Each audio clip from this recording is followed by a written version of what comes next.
Hey, Lau, how was my routine just now? Chloe Sullivan's voice shook me from a daze. The phantom pain of being torn apart by dogs hadn't faded yet. I looked down at my own two hands, my legs all perfectly intact. I was back. I'd been reborn.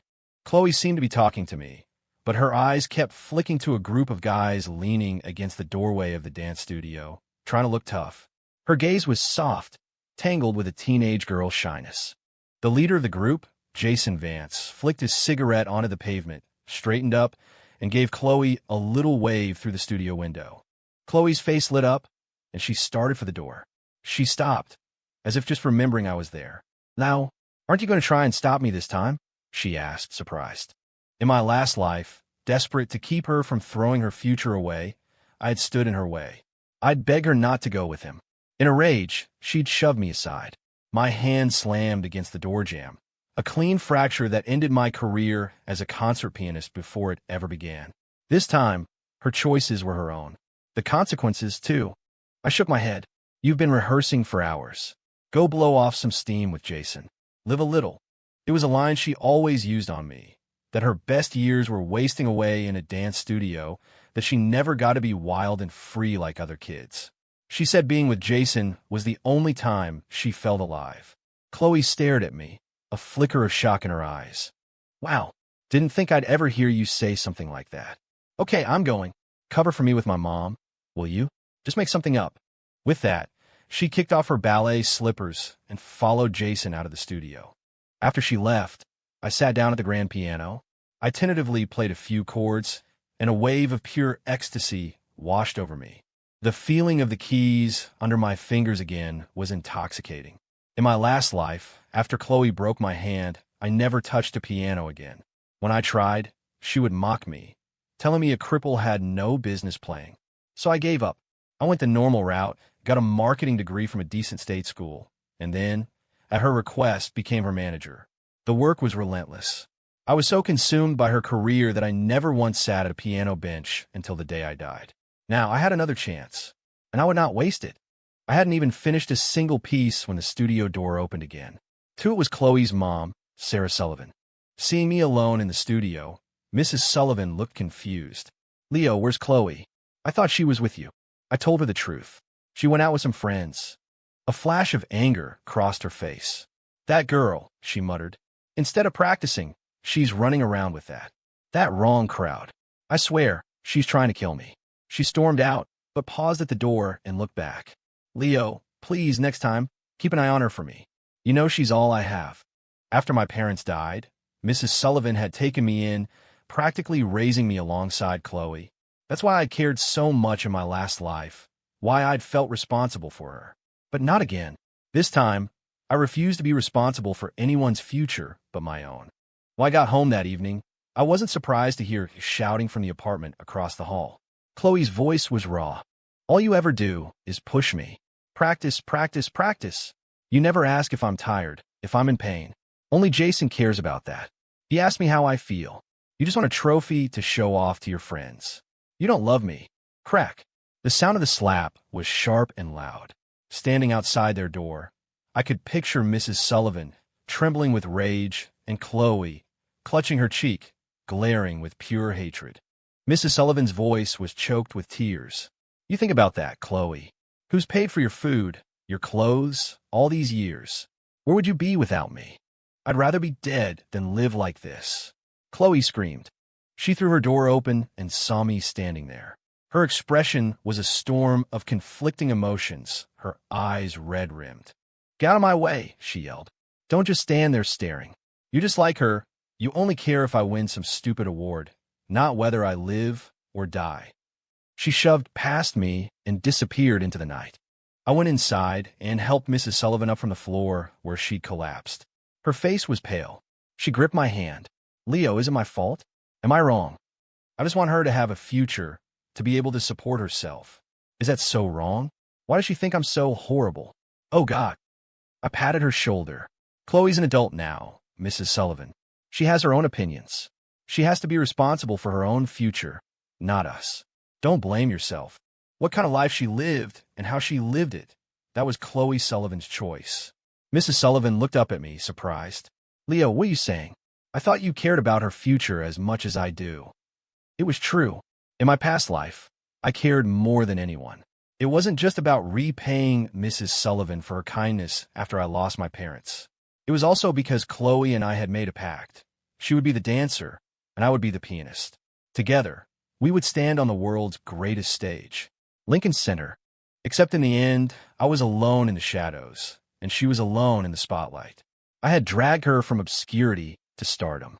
I endured countless schmoozy networking events, smiling through insults from donors and producers, all to get her an audition.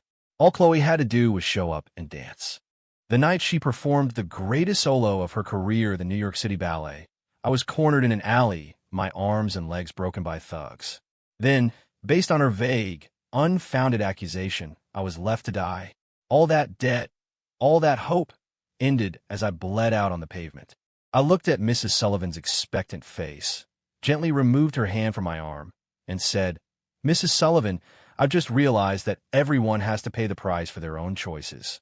I've already paid mine, so this time I'm going to work for my own future, not just trail along behind Chloe."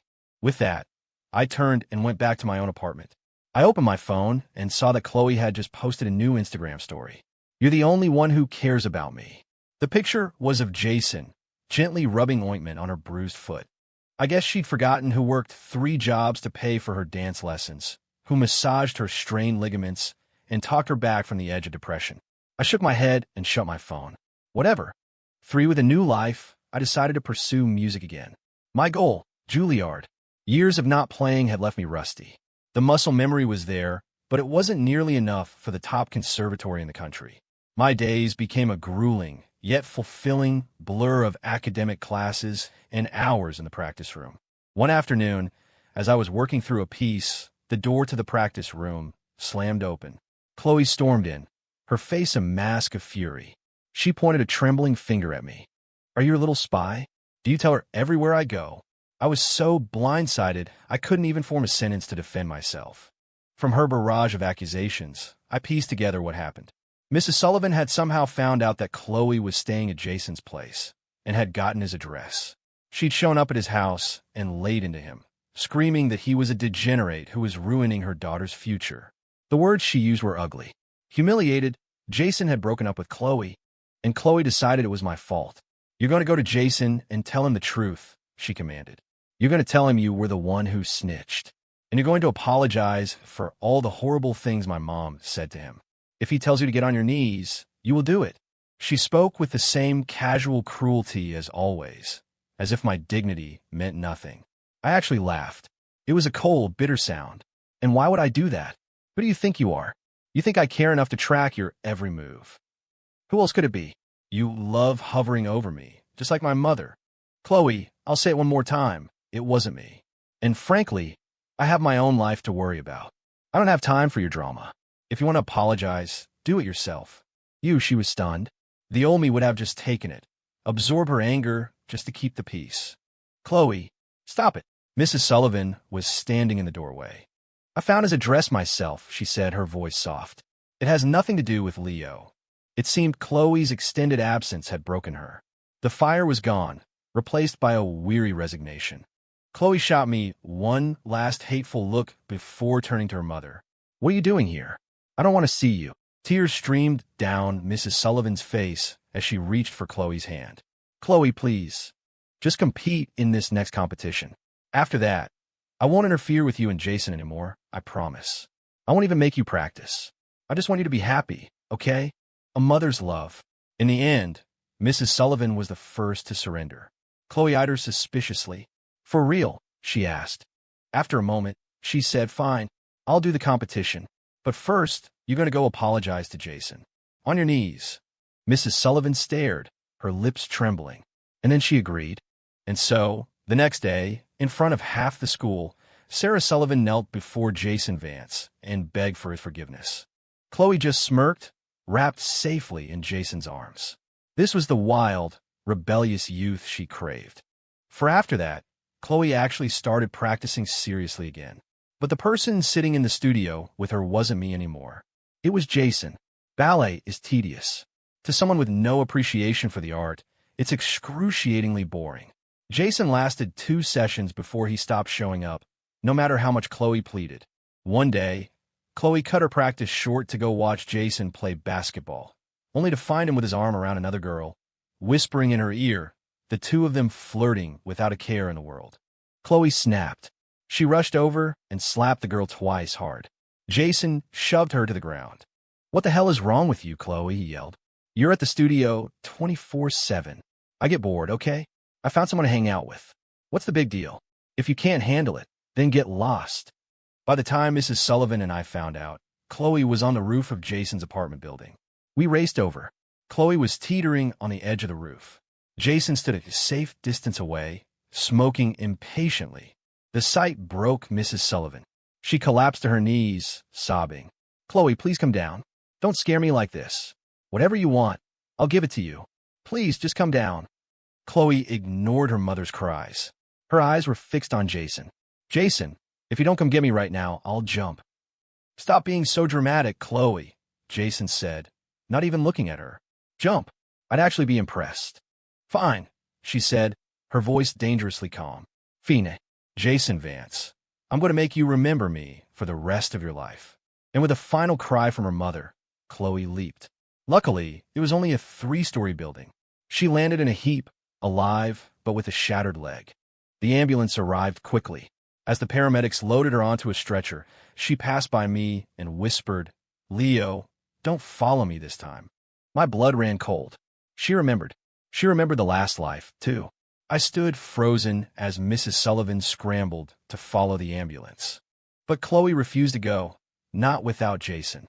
So Mrs. Sullivan stumbled back out, and for the second time, she got on her knees in front of Jason Vance and begged him to save her daughter. Only then, like he was doing them a massive favor, did Jason get into the ambulance. I watched Chloe's triumphant smile and Mrs. Sullivan's tear-streaked face, and a hollow feeling opened up in my chest. Is this it, Chloe?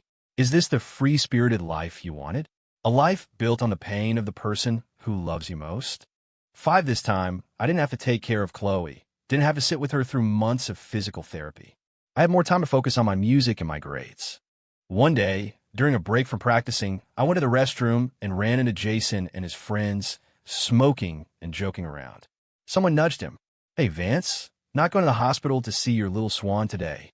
Jason snorted. "Swan? With that busted leg, she's more like a clipped-winged chicken." The group erupted in laughter. The moment I walked in, they went silent. Jason watched me with an unreadable expression until I left without saying a word. As I walked out, I heard someone ask, "Dude, aren't you worried her little lapdog is going to snitch on you?" Jason's voice was dismissive. "Nah, he's a total simp. Chloe can't stand him. She'd never believe a word he says." I shook my head and went back to the practice room, ignoring their toxic bullshit. I'd barely played a few notes when my phone rang. It was Mrs. Sullivan. Her voice was weak, laced with an apology. "Leo, honey, are you busy? I'm so sorry to bother you, but my heart, it's really acting up today. The pain is terrible. Would you be able to take this soup to Chloe for me?" I agreed. I went home, picked up the thermos of chicken soup simmering on her stove, and drove to the hospital. When I walked into Chloe's room, she gave me a massive eye roll. "What are you doing here? I told you not to follow me. Your mom isn't feeling well. She asked me to bring you this." I took a deep breath and tried to reason with her. "Her health seems to be getting worse, Chloe. Just try not to upset her so much, okay?" Chloe scoffed. She had such a great life last time. What's the big deal if she suffers a little this time around? As for you, stop hovering over me like some kind of disease. You know what happens if you don't. A cold anger, 2 lifetimes in the making, rose in me. "Chloe, why are you so convinced I'm the one who drove your precious Jason away? If he really loved you, why would he disappear when you needed him most?" "Jason told me everything. He said he stayed away because you were watching me too closely. Now that you're gone, he's here every day. The guy has his own 2 feet. If he wanted to visit, he could." Only Chloe would believe such a transparent lie. "Really?" I asked. "Then where is he now?" "He's at school," she retorted, her cheeks flushing. "He said he needs to study hard so he can make money and take care of me, so I don't have to hurt myself dancing all the time." I finally snapped. "Chloe, for God's sake, listen to yourself. You were the one who wanted to dance. Stop acting like my mother, and I owe you something. You. She was cut off by a voice from the doorway. Jason had arrived. A sly grin spread across his face when he saw me. He strode over and put his arm around Chloe. My girlfriend danced until her feet were raw. I'm going to take care of her. The rest of you can get lost. He said it with such conviction. You'd never guess he was the same guy who'd called her a clipped-wing chicken in the bathroom. Chloe lifted her chin smugly. That's right. Jason's going to take care of me for the rest of my life. It doesn't even matter if I can never dance again. I glanced around the room and noticed for the first time that there were no crutches, only a wheelchair. In the last life, with my help, she'd been walking for half an hour at a time on crutches by this point. This time, it was clear Jason hadn't been helping with her rehab at all. And Chloe, the fool, actually thought this was love. She was a lost cause. I looked at her, at the delirious happiness on her face, and said, if this is what you want, then I wish you all the best. Take care of yourself. I turned and walked out of the room. Chloe's voice echoed behind me. I'm happier than I've ever been. Leo, I'm telling you, this is what I've wanted for 2 lifetimes. After leaving the hospital, I made a firm decision to cut Chloe out of my life for good. My Juilliard audition was getting closer. I had to pour every ounce of my energy into practicing and my academics to ensure I was at my absolute peak. The relentless schedule helped push Chloe and Jason to the back of my mind. I'd occasionally see Jason on campus, his arm around a new girl every week, but it was just background noise. The weather turned cold, and audition season arrived. I put on the suit I'd carefully selected, walked into the audition room, and played my prepared pieces. I answered the judges' questions with confidence. Walking out of that room, I felt the exhilarating proximity of my dream. It was incredible. With the audition in the bag, I still hadn't nailed my finals and SATs. A top conservatory like Juilliard has high academic standards. I couldn't afford to slip up. The final semester of senior year, I was completely immersed in my studies. Chloe eventually came back to school. She followed Jason around on crutches, ignoring the snickers of his friends and Jason's own obvious annoyance. It was like watching someone desperately cling to a prize they'd fought 2 lifetimes to win, not realizing it was worthless. Walking on crutches was difficult. One day, she stumbled and fell. Jason didn't even glance back. He just kept walking. Chloe just sat there on the ground, staring at his retreating back. She felt my gaze and turned, her eyes filled with venom. Leo, you must be so happy to see me like this. Has your relationship rotted your brain? You know perfectly well who's responsible for this. I turned my back on her, walked into class, and buried my head in a textbook. Chloe had spent most of the last semester in the hospital. With her leg injury and a botched recovery, her chances of a professional dance career were shot. Now that she was back, she spent all her time chasing Jason instead of studying. Her guidance counselor tried to talk to her a couple of times, but seeing it was useless, they gave up and left her to her own devices. They let her have the wild, reckless youth she so desperately wanted. The weather grew warmer, and graduation was upon us. At the drop-off area before our final exams, I saw Mrs. Sullivan for the first time in months.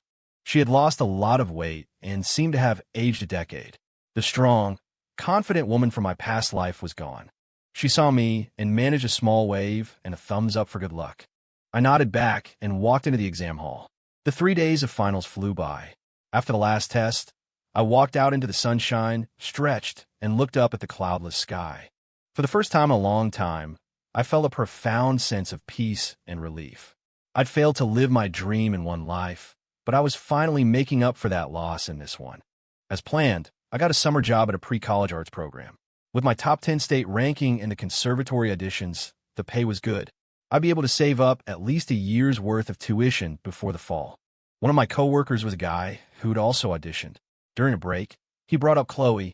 He said that after graduation, Chloe and Jason had moved down south to find work.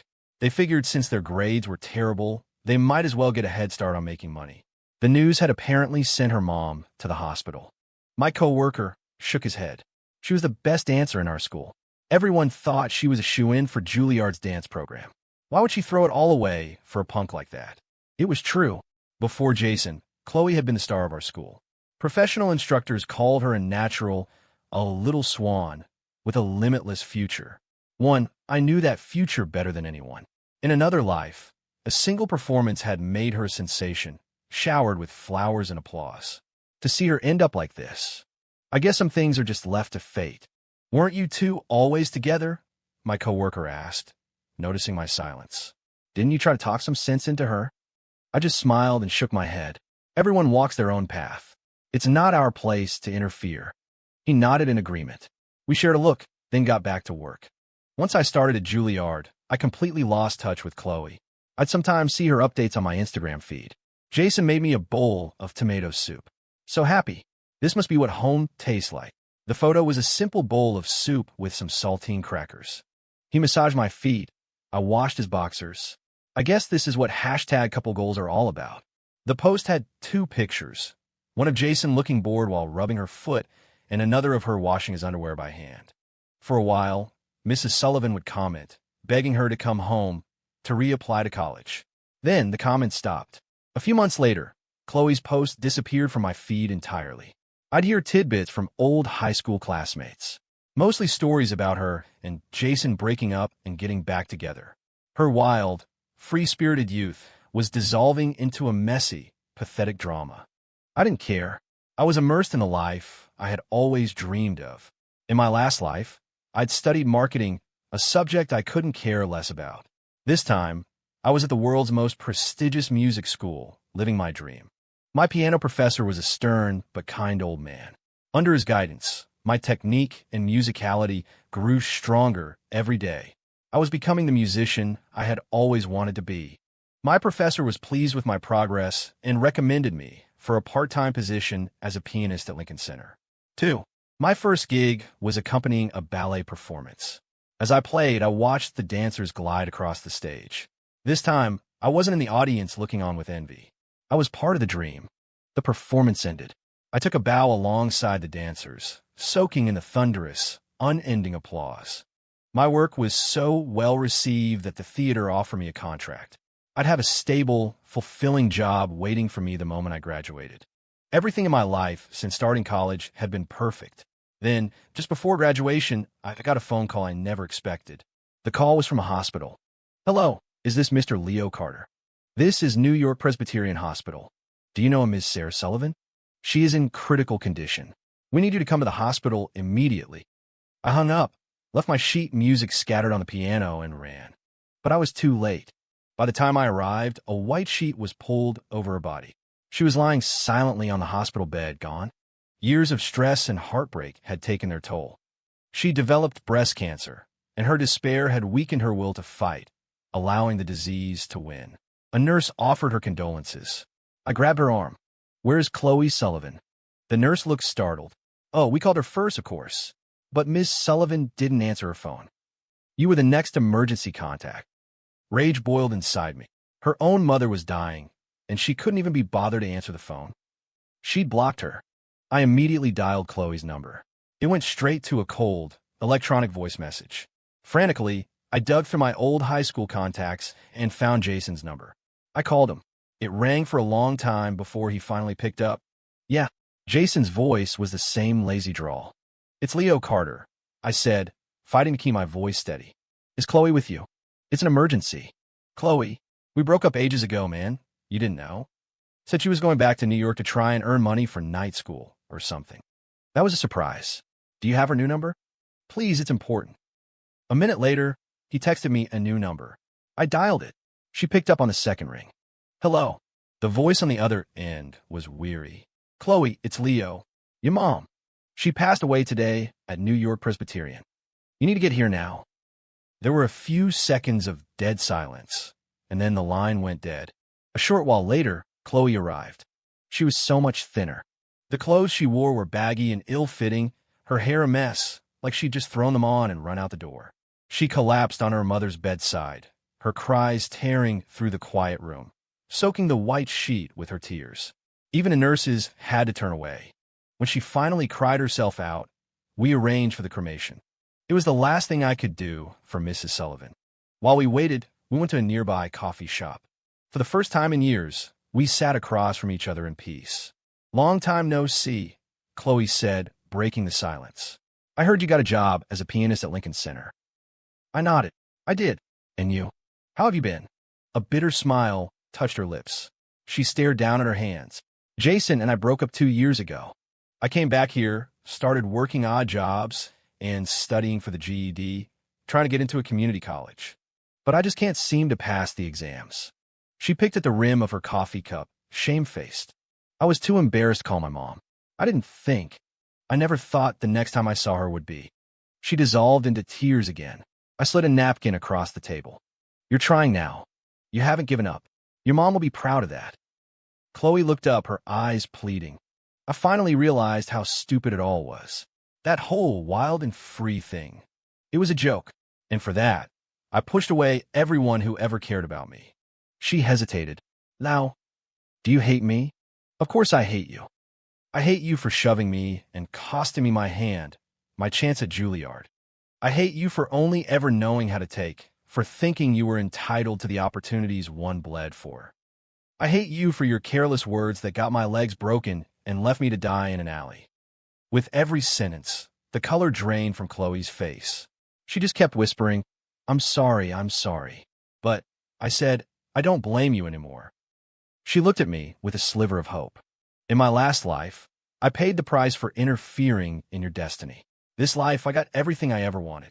You don't need to apologize to me. It's just karma.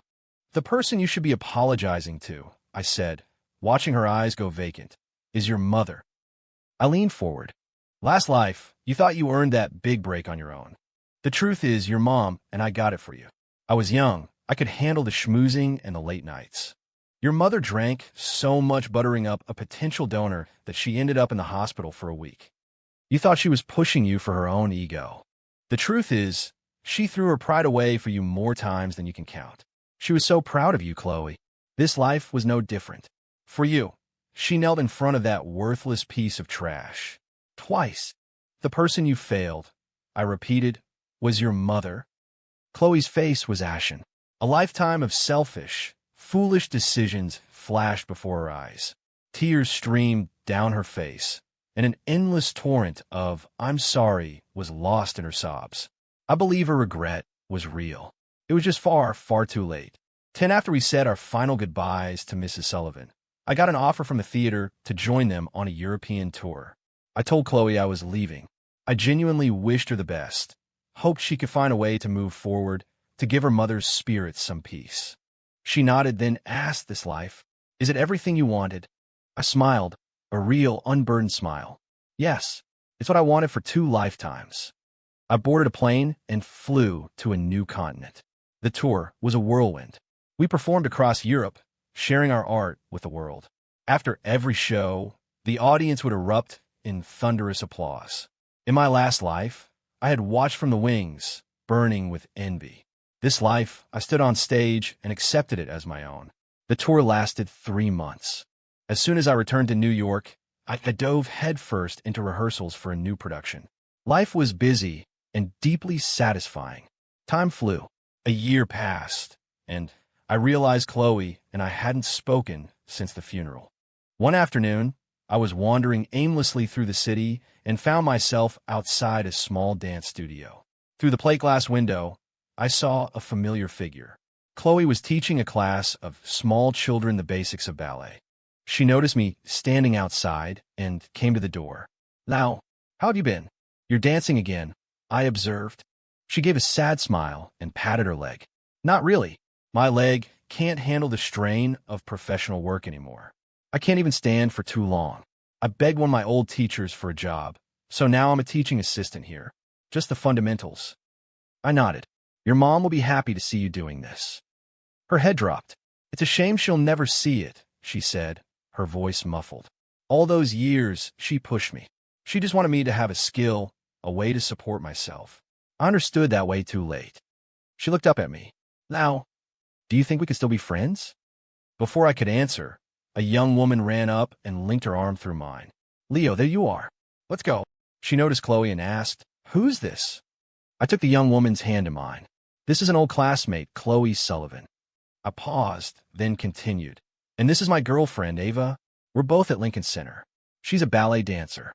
Chloe's face went blank for a second before she recomposed herself into a polite smile. You two make a beautiful couple. I wish you the best. Ava beamed. Thank you. Our new production of The Nutcracker is opening soon. We'll have to get you tickets. The Nutcracker, the show that had made Chloe a star in another life. The very ballet that had launched her to the pinnacle of her profession.